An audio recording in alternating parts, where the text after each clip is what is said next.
Dear Miss Callie, hindi ko akalaing sa simpleng pagkasira ng sasakyan, doon ko mararanasan ang isang karanasan kung saan kakayanin ko pa palang ibigay ang katawan ko sa ibang lalaki matapos yumao ng asawa ko.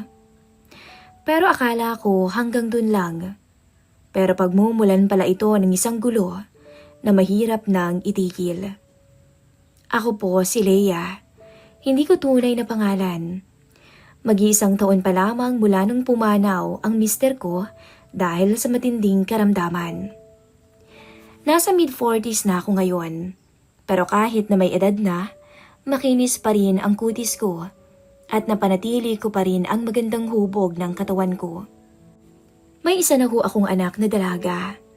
Si Ella na 22 years old. Simple lang ang buhay namin dito sa subdivision. Ako ang nagmamanage ng maliit naming negosyong car wash at si Ella naman ay nagtatrabaho bilang call center agent. Isang Sabado ng hapon, hindi umandar ang kotse. Kailangan ko yung kinabukasan kaya napilitan akong tumawag ng mekaniko para sa home service. Ayon sa kapitbahay namin na si Mang Eddie,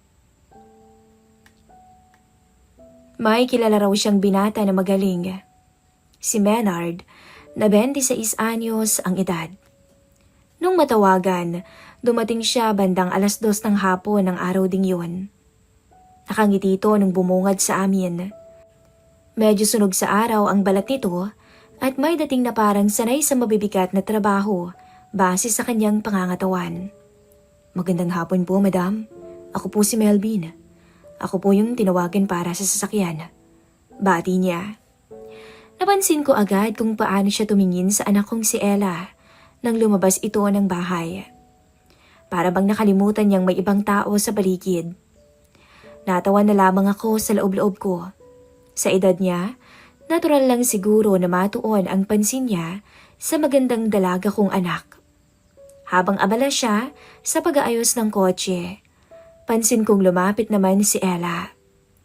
Tahimik ko lang silang pinagmamasdan mula sa beranda habang umiinom ng juice.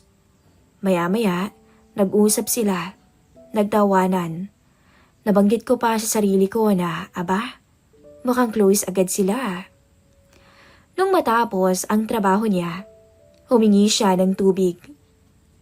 At doon na rin siya nagpasalamat. Ma'am, kung sakali po, pwede ko po bang ibigay kay Ella yung number ko para kung sakaling masiraan ulit, madali akong matawagan. Hindi ako kumibo nang sabihin niya yun. Nakita ko namang ngumiti si Ella at tinanggap yun. Wala naman akong dahilan para pagbawalan siya. Mula noon, tuwing magpapa-change oil o magpapalit ng battery, si Melvin na ang tinatawagan namin. At simula noon, naging close silang dalawa ni Ella. Kahit walang home service ay dumadalaw na ito sa bahay. At tuwing pupunta siya, hindi lang siya kay Ella nakikipagkwentuhan, kundi pati sa akin. Madali siyang makisama, magaan ang loob ko sa kanya at aminado kung matagal na rin akong walang kausap na lalaking ganun ang trato. Minsan nga, pansin ko ring iba kung makatingin sa akin ang mekaniko. Sa isip-isip ko nga, siguro type din ako nito. Pero syempre, binaliwala ko lamang yun. Minsan, isang gabi, si Ella ay may overtime. Nasa bahay ako mag-isa nang biglang may kumatok. Si Melvin. Madam, dumaan po ako saglit dito. Napansin kong bukas pa kasi yung ilaw nyo. Okay lang po ba kung makainom ng tubig? Kahit sa alanganing oras, pinatuloy ko siya. At ang simpleng makikiinom ng tubig, nauwi sa kwentuhan sa kusina. Tungkol sa buhay, sa trabaho niya, pamilya niyang nasa probinsya. Iba talaga ang sense of humor ni Melvin. Hindi ko tuloy na malayan ng oras. Nung paalis na siya, ngumiti siya sa akin ng matagal. Ibang ngiti yun, parang may halong pahiwatig. Ako naman, hindi ko maaming kinikilig sa ngiti niyang yun. Sa mga sumunod na linggo, napansin kong hindi na lang si Ella ang pinupuntahan niya. Minsan kahit walang sirang dahilan, dumadaan siya sa bahay. Minsan may dalang merienda. Ma'am, para ho sa inyo. Alam kong paborito niyo yan. Hindi ko alam kung kailan nagsimula ang kakaibang kilig sa pagkatao ko. Matagal akong naging tapat sa asawa. Pero hindi ko inakalang makakaramdam ako ng ganito muli. May mga pagkakataon rin siya at si Ella ang lumalabas. Pero pag uwi nila, ako ang nilalapitan ni Melvin para magpaalam. At sa mga tinginan naming dalawa, parang may unti-unting lihim na nabubuo. Isang gabi na malakas ang ulan, tumawag si Melvin.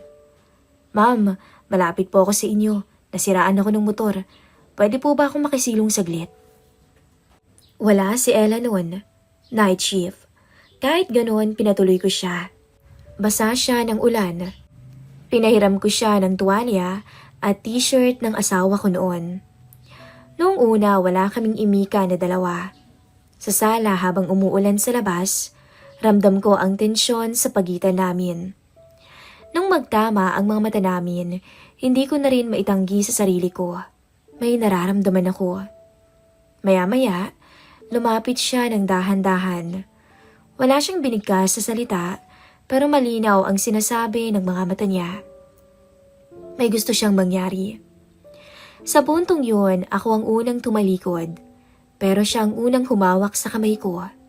At mula roon, hindi ko na naitama ang lahat ng maling nararamdaman ko. Melvin, bulong ko habang nakayakap siya sa likuran ko. Imbis na itulak siya, tila nadala ko ng tukso. Noong nabubuhay pa ang asawa ko, hindi ako sanay na hindi nilalambing tuwing gabi at hindi kami natutulog na hindi pawisan sa kama. Kaya siguro hinahanap-hanap ko rin talaga ang haplos ng isang lalaki. Ma'am, pasensya na po. Pero ang ganda niyo at ang sexy. Lalaki lang ho ako. Bulong nito. Huwag na mamang itawag mo sa akin. Leia na lang, okay? Sabi ko naman. Matapos ang gabing yun, tuluyan ko ring pinayagan ang mekaniko na pagsawaan ako hanggat gusto niya. Kapalit naman nun sa akin ay ang pagtugon sa uhaw ko bilang byuda. Lumipas ang mga araw, niligawan ni Melvin ang anak ko. Wala akong karapatang sabihan si Ella. Pero sa bawat gabi, sa bawat lihim na pagdaan ni Melvin kapag wala si Ella, kami ang nagkikita. Ang masakit, hindi ko alam kung ako ba ang minamahal niya o kami lang ay parehong kasabay ng isa't isa. Melvin, bulong ko minsan habang magkasama kami sa sala. Hindi ba't mali to? Ma'am, alam kong mali. Pero hindi ko kayang pigilan. Hindi ko alam kung dapat akong matakot o matuwa sa sagot niya. Muling nabuhay ang isang parte ng sarili kong akala ko ay patay na. At habang tumatagal, ramdam kong may nararamdaman na rin si Ella para sa kanya. Nagsimula na rin siyang magkwento sa akin tungkol sa mga date nila, kung paano iparamdam ni Melvin na espesyal siya. At sa puntong yun, pinipigilan ko ang sarili kong masaktan. Pero alam kong pati ako ay mali. Nakikipagkita kay Melvin sa mga oras na wala ang anak ko. Hindi ko alam kung paano matatapos ang gulong to. Hindi ko rin alam kung ako ba ang pipiliin niya kung dumating ang araw na kailangan niyang mamili. Makalipas ang ilang linggo, mula nang magsimula ang lihim naming ugnay ni Melvin, naging opisyal silang magkasintahan ng anak kong si Ella. Nakita ko rin bago yon kung paano niya ito niligawan. Hatid sundo niya ito sa trabaho. Mga sweet na mensahe gabi-gabi at alam kong wala akong karapatang magselos. Kahit sa bawat ngiti niya kay Ella, bawat yakap niya kay Melvin sa harap ko, para akong sinasakal sa loob. Ma, kami na po ni Melvin. Nakangiting sabi ni Ella isang gabi habang sabay kaming kumakain ng hapunan. Parang mabigat ang pakiramdam ko nung oras na yon. Hindi ko alam kung paano ko ngingitian yon. Pero ngumiti ako ng pilit. Talaga? Ang bilis naman. Sabi ko habang pinipilit maging masaya. Ma, ang bait niya. Tsaka responsable. Gusto ko siya. Tiningnan ko ang anak ko. Bata pa siya at inosente.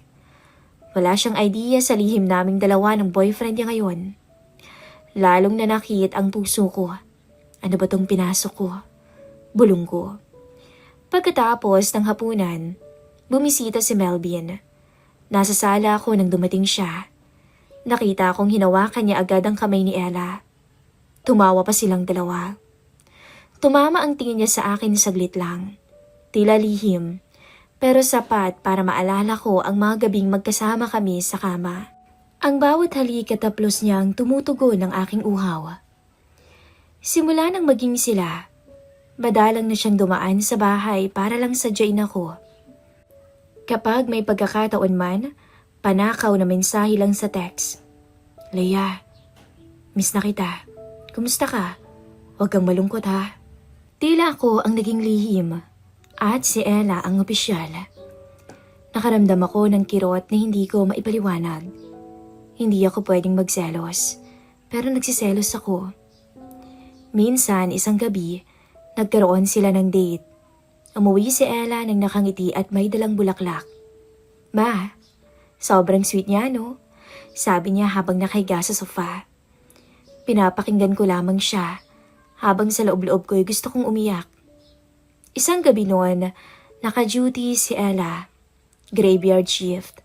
Ako lang mag-isa sa bahay. Hindi ko inasahan noon na tatawag si Melvin. Leia, pwede ba akong pumunta dyan? Saglit lang ako. Tumigil ang puso ko saglit. Alam kong mali, pero hindi ko rin kayang tanggihan. Pagbukas ko ng pinto, nandun siya. Naka-jacket at nakangiti ng tipid. Pinatuloy ko siya. Salamat, Leia. Mahina niyang sabi habang inaalis ang jacket. Habang umaambon sa labas, umupo kami sa kusina. Parang bumalik kami sa mga unang gabi. Melvin, pabulong kong sabi. Anya, mahal mo ba si Ella? Tumingin siya sa akin ng diretsyo. Seryoso. Oo, Leia. Pero hindi ko rin kayang itanggi kung ano tong meron sa atin. Parang nabingi ako. Hindi ko alam kung dapat ako magalit o matuwa. Bakit meron pa rin bago? Tanong ko na halos pabulong. Lumapit siya.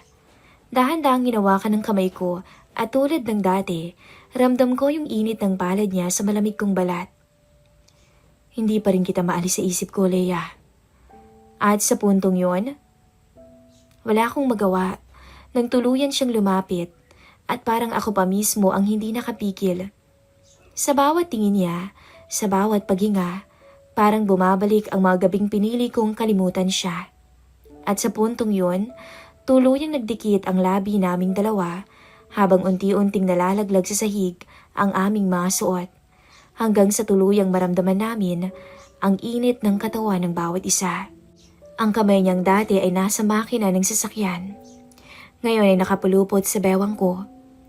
Wala kaming salitang binigkas, tanging paghinga lang at kilos naming sabik sa isa't isa. Hanggang sa tuluyang magpakasasa kami ng nobyo ni Ella.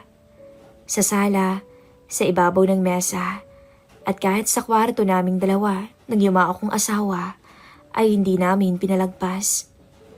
Hindi ko alam kung ba't pa rin ako pumayag. Hindi ko alam kung dahil ba sa lungkot, sa pangungulila, o sa matagal kong pinigilang damdamin. Naging tahimik at ilag siya matapos ang namagitan sa amin. Hindi na tulad ng dati na may lambing pa siya. Ngayon parang mabigat. Siguro dahil may kasalanan siyang alam naming pareho. Leia, hindi ko sinasadya. Wala kang dapat sabihin. Putol ko. Pero, Melvin, mahal mo si Ella, tandaan mo yan. Tumango siya. Pero baka sa mga mata niya ang pagkalito. Ako rin ay litong-lito. Ako ang nanay ni Ella. Ako ang dapat may alam kung ano ang dapat gawin. Pero bakit parang hindi ko rin kaya? Kinabukasan, bumalik si Melvin. Nakaporma siya. Hinihintay niya si Ella sa labas. Niyakap niya to ng mahigpit at halatang miss na miss nila ang isa't isa. Ako na sa loob lang ng bahay, nakadungaw sa bintana. Parang ako yung ibang tao sa sarili kong tahanan ng oras na yun. Ma, alis muna kami ha. Masayang sabi ng anak ko. Dinner date kami ni Melvin. Ngumiti lang ako pero para akong nastatwa. Habang lumilipas ang mga araw, pansin kong lumalalim ang relasyon nilang dalawa ni Ella. Pero hindi rin mawala ang lihim naming pagkikita ni Melvin. Hindi man araw-araw, pero may mga gabi na kapag hindi nakakauwi si Ella agad, dumadaan siya sa bahay. Hindi bilang boyfriend ng anak ko, kundi bilang kalaguyo. Pero tila wala ng lambing sa mga pag-uusap naming dalawa. Lahat pabulong, lahat bawal, at lahat ay kasalanan. Minsan, pagkatapos ng lahat, nakahiga lang kaming dalawa sa madilim ng sala. Nakatingin sa kisame at ramdam ko ang bigat sa puso ko. Melvin, hanggang kailan naman natin to gagawin? Hindi siya sumagot dahil alam namin pareho, wala naman tong magandang patutunguhan. Hindi ko na alam kung kailan nagsimulang maging malabo ang lahat. Ang alam ko lang, sa bawat gabing dumadaan, lalong lumalalim ang lihim naming ugnay ni Melvin. Oo nga't boyfriend siya ng anak kong si Ella, pero sa dilim ng aming tahanan, may ibang kwento kaming dalawa. Minsan isang gabi, maagang umuwi si Ella mula sa trabaho. Pagod na pagod, kaya agad siyang natulog sa kanyang silid. Ako naman ay nasa sala, nagbabasa ng lumang magazine para lang malibang ang isip. Nang biglang tumunog ang cellphone ko. Si Melvin. Leah, andito po ako sa labas. Nabingi ako sa sariling kaba. Mabilis kong tiningnan si Ella na mahimbing ang tulog. Binuksan ko ang gate at pinapasok siya. Bakit ka nandito? Nandito si Ella, tulog na. Pabulong kong tanong. Hindi ko alam eh. Pero hindi ko po kayang hindi kayo makita. Sagot niya. Habang marahan akong hinawakan sa kamay. Alam kong mali na naman. Pero ng mga sandaling yon, wala nang tama o mali. Puro damdamin na lang. Tahimik kaming pumasok sa loob. Lumingon ako sa direksyon ng kwarto ng anak ko. Nakapikit pa rin to. Walang kamalay-malay. Parang lalo akong nasakal ng konsensya. Pero hindi ko rin tinanggihan si Melvin. At isa lang ang hindi ko malimutan na kataga ni Melvin habang pumupuslit kami sa bawal na sandaling yun, ayang, mas nakakatakam ako kaysa kay Ella. Habang yakap ako ni Melvin sa dilim, nakatingin ako sa kisame. Tila, nakukonsensya ako, pero hindi ko rin naman kayang itulak palayo si Melvin. Kinabukasan, habang naghahanda ako ng almusal, lumapit si Ella sa akin. Bit-bit ang cellphone niya at masayang nagsalita. Ma, si Melvin pupunta po pala dito mamaya. Kakain daw tayo sa labas. Gusto niya tayong 3. Para akong binuhusan ng malamig na tubig. 3? Ako, ang anak ko, at ang lalaking pareho naming minamahal. Ngumiti ako, pero hindi ko naitago ang bigat ng ngiti ko. Ma, okay ka lang? Tanong ni Ella. Oo naman. Mahina akong sagot. Pero ang totoo, hindi ako okay. Lumipas ang oras, dumating si Melvin. Maayos ang bihis, nakapolo, mabango. Pinagsisilbihan ko silang dalawa habang nagtatawanan. Nakikita kong mahal niya rin si Ella. Nakikita kong masaya to sa kanya. Habang ako, tahimik lamang sa sulok ng mesa. Parang hindi ako kasali sa mundong yun. Minsan, nagtagpo ang mga mata namin ni Melvin. Pero mabilis niyang binaling ang tingin kay Ella. Doon ko naramdaman ang kirot. Hindi dahil sa pagsiselos, kundi dahil sa bigat ng katotohanang ako ang gumagawa ng masama. Pag-uwi namin, mabilis na nakatulog si Ella. Ako naman ay nakaupo sa beranda ng mag-isa. Parang lahat ng ingay ng mundo ay tumigil. Dumating si Melvin gaya ng dati. Pasimple siyang umupo sa tabi ko pero wala siyang masabi. Melvin, alam kong mali to, sabi ko. Pero sa tuwing nandyan ka, hindi ko kayang lumayo. Hindi ko rin po kaya, sagot niya ng halos pabulong. Bumuhos ang luha ko nang hindi ko namamalayan. Sa sumunod na gabi, habang mahimbing natulog si Ella sa kwarto, lumapit sa akin si Melvin. Hindi ko alam kung ako ba ang nagbukas ng pinto o siya ang kumatok. Basta nangyari ulit ang bawal naming sandali sa kama. Wala nang maraming salita. At habang yakap niya ako sa madilim na kwarto, iba na ang pakiramdam ko. Hindi na ito tulad ng dati. Parang bawat haplos at halik niya ay may kasamang tanong, hanggang kailan? Pareho naming alam na mali, pero hindi din namin magawang tumigil. Melvin, pabulong kong sabi. Kung ako ang pipiliin mo, handa akong lumaban. Pero kung si Ella, hindi ko natapos ang sasabihin. Nangilid na naman ang luha ko. Hindi siya sumagot. Pero sapat na ang katahimikan para malaman kong siya ay hindi rin alam ang sagot. Kinabukasan, habang nakatingin ako sa salamin, hindi ko na makilala ang sarili ko. Ako to, isang ilaw ng tahanan. Ako to, isang byuda. Ako to, isang babaeng nagmahal sa maling paraan. Hindi ko alam kung dapat akong tumigil o ipaglaban ang nararamdaman ko, pero isa lang ang malinaw, may masasaktan. Si Ella, ang anak ko. Kaya ngayon, heto ako, humihingi ng tulong sa inyong channel, Miss Callie. Hindi ko alam kung tama pa bang mahalin si Melvin o kung panahon na para lumayo. Hindi ko alam kung ako ba ang matandang dapat magparaya o ang babaeng may karapatan ding magmahal. Ang tanong ko po sa inyo, sa mga nakikinig, kung kayo ang nasa sitwasyon ko, ipaglalaban niyo ba ang pag-ibig kahit masaktan man ang sariling anak mo o magpaparaya kayo para hindi niya maramdaman ang sakit na ako ang may gawa at may dahilan? Hanggang dito na lang po ang aking kwento. Nagmamahal, Leia. At dito na po nagtatapos ang isang kwento ng karanasan at suliranin ng ating letter sender. Sana'y kahit papaano'y matulungan natin siyang itama ang kanyang isip sa pamamagitan ng simpleng mga payo natin. Hanggang dito na lamang po. Hanggang sa muli. Maraming salamat.